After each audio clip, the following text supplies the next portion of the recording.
Fala pessoal, sejam bem-vindos aqui ao canal e no vídeo de hoje eu vou responder as perguntas que vocês deixaram nos vídeos anteriores, tá? Então a gente vai falar sobre Tesouro Direto, vai falar sobre fundos imobiliários e também sobre ações, tudo isso dentro desse cenário que a gente está vivendo hoje, tá bom? E eu aproveito e peço para você, por favor, se inscrever aqui no canal, porque isso me ajuda muito a continuar meu trabalho aqui no YouTube. Eu peguei uns dados aqui, eu vou até ser meio chato hoje, porque apenas 1%, na verdade menos que 1% das pessoas que assistem aos vídeos aqui do canal, se inscrevem, né? E não custa nada você se inscrever, né? Apertar o botão de inscrição e o botão do sininho ali para receber as notificações.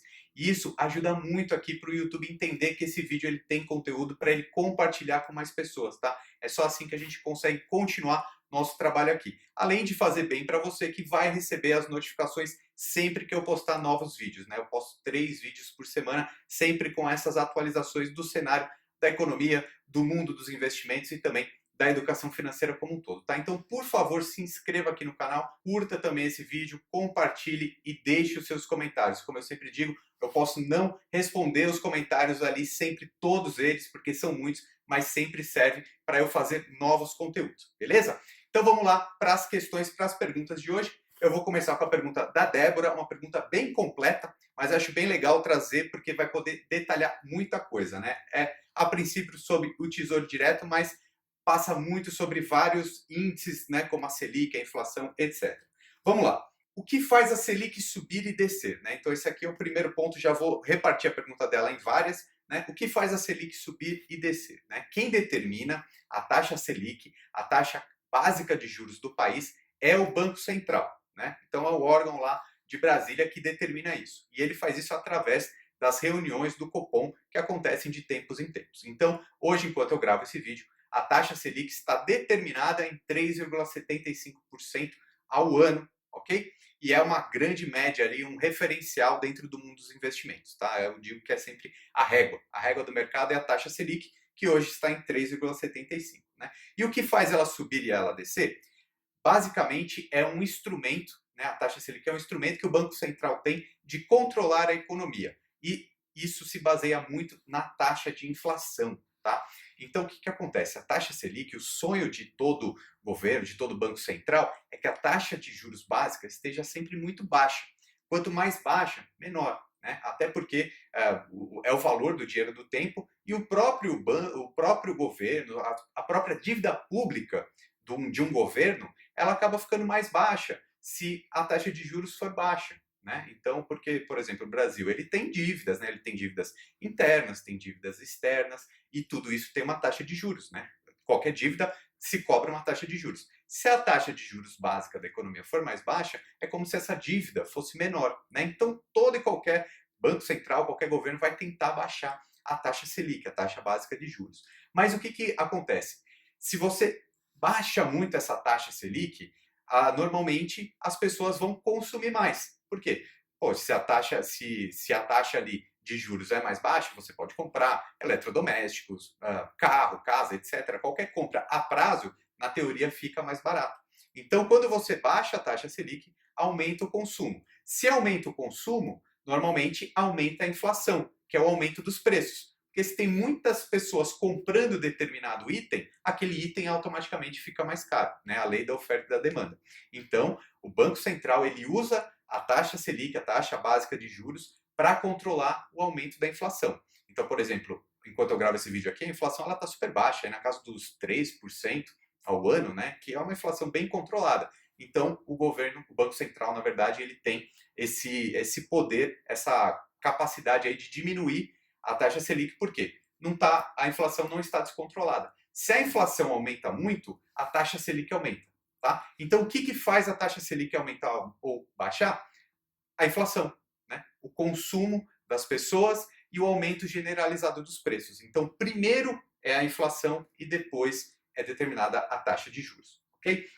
Continuando na pergunta aqui, e qual que é a previsão, a tendência para o segundo semestre de 2020 e quem emite essa previsão?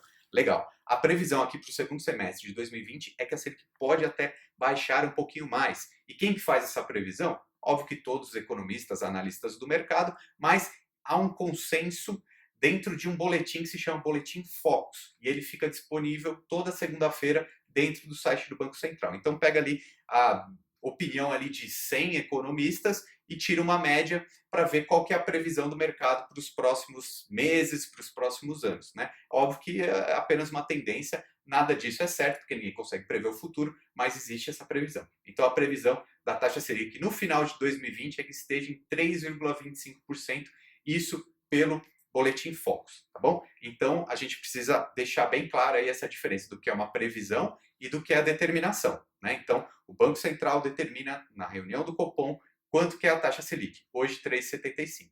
E o Banco Central disponibiliza no site dele o Boletim Focus, que é uma previsão que os economistas fazem. Então está dizendo que a previsão para o final de 2020 pode ser 3,25%, beleza? E continuando aqui, replico a pergunta para a taxa de inflação. Bom, a taxa de inflação é como eu expliquei aqui, né? Ela tem muito a ver com o consumo das famílias. Também tem a previsão da inflação no Boletim Focus e eu posso até mostrar para vocês, a previsão é mais baixa no final de 2020, até que a inflação esteja mais baixa do que está agora, né? Então, por isso que existe espaço aí para diminuir um pouco a taxa Selic também. E aí, continuando a pergunta, e como usar compras de hoje para ganho em mercado? Acho que é assim que fala. Aí ela já está falando do Tesouro Direto, né? A marcação a mercado.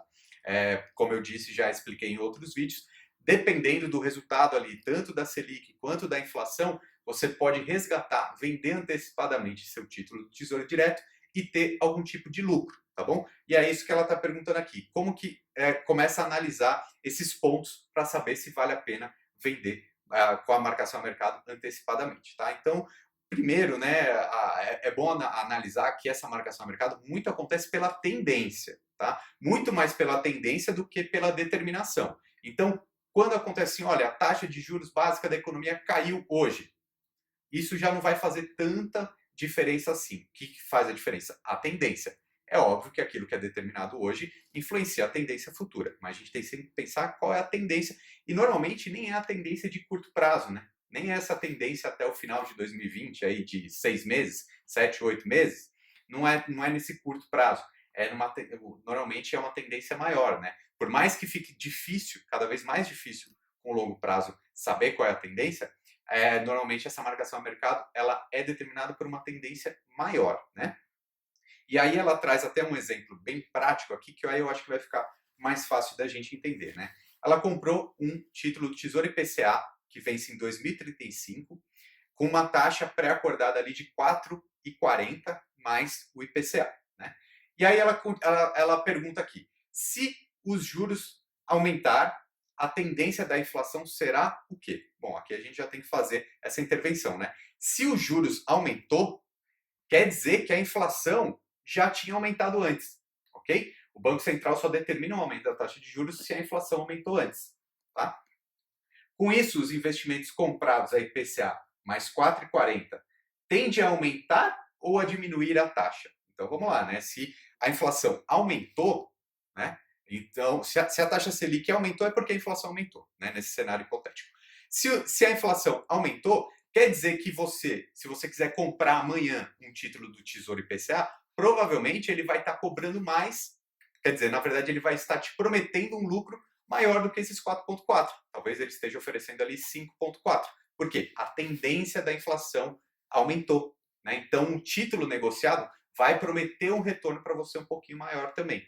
Nesse caso, quem comprou a 4,40 vai estar perdendo dinheiro se vender antecipadamente. Por quê? Porque você tinha algo que te promete um retorno de 4,40. Se amanhã você pode ir no mercado e comprar algo que te promete 5,40, logo aquilo que você tinha antes vale menos do que isso que está disponível hoje para compra, tá? Então, nesse caso, você leva até o vencimento, pega o valor pré-acordado, os 4,40, e fica tudo certo. Se você vender antecipadamente, você teria prejuízo. Bom, assim que funcionam então a taxa de juros, a inflação e a marcação a mercado, beleza? Ainda mais uma pergunta aqui relacionada ao Tesouro Direto. O Josinaldo ele pergunta: IPCA ou pré-fixado? Qual o melhor título a longo prazo? Bom, eu acho que o melhor título ali ao longo prazo, pelo menos é o que eu mais gosto, é o IPCA. Por quê? Porque ele garante a inflação do período mais o valor pré-acordado. Então você tem essa certa segurança de aumentar o seu poder de compra, tá bom? Isso levando até o vencimento.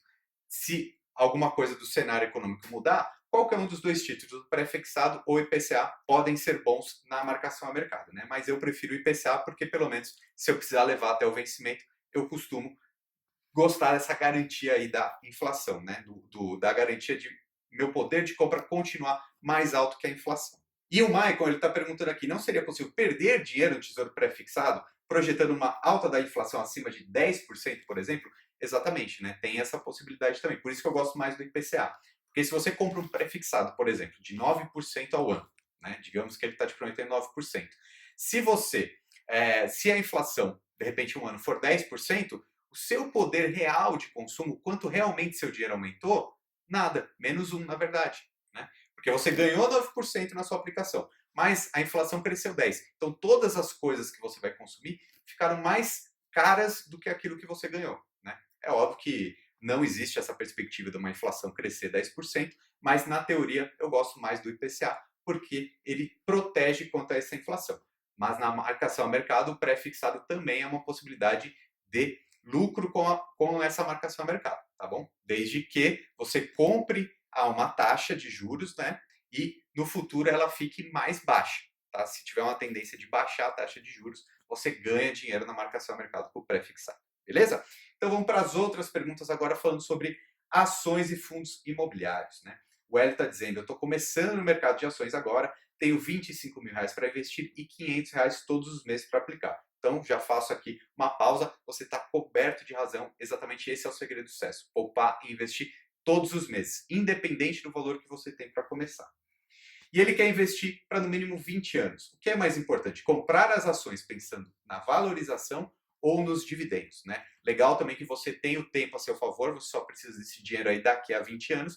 Então, o que eu aconselho é que você pense na sua carteira como um todo e invista nos dois, tá? Primeiro, antes de tudo, você pega todo o seu patrimônio, determina quanto que vai para a renda variável, 30%, por exemplo. Então, dentro desses 30%, uma parte você foca em dividendos e uma outra parte também em valorização, aquelas ações que você vai carregar por muito tempo e você espera vender elas com lucro, tá bom? Divide um pouquinho na estratégia nos dois. E se você tiver muito dinheiro em renda variável, eu acho que é interessante você colocar pelo menos um pouquinho também em dólar, beleza? Vamos lá, mais uma pergunta aqui. O Jonathan.